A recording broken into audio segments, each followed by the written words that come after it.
కేంద్ర ప్రభుత్వంలో టీఆర్ఎస్ చేరనుందన్న వార్తలు వినిపిస్తున్నాయి. కొద్ది రోజులుగా రాష్ట్రంలోనే కాక జాతీయ స్థాయిలోనూ ఈ ప్రచారం విస్తృతంగా సాగుతోంది.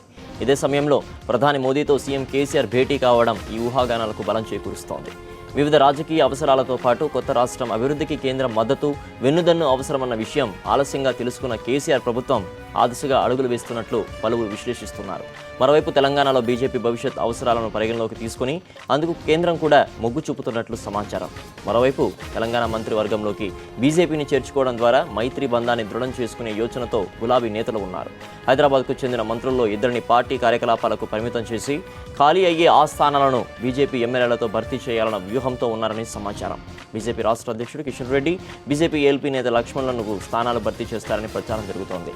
ఇదే సమయంలో కేంద్ర మంత్రివర్గంలోని సభ్యుడు కేశవరావు నిజామాబాద్ ఎంపీ కవితను పంపుతారన్న వార్తలు షికారు చేస్తున్నాయి. కేంద్ర కేబినెట్లో టీఆర్ఎస్ చేరుతుందన్న వార్తలను కేంద్ర మంత్రి వెంకయ్యనాయుడు ఖండించినా ఈ ప్రచారం మాత్రం తగ్గలేదు.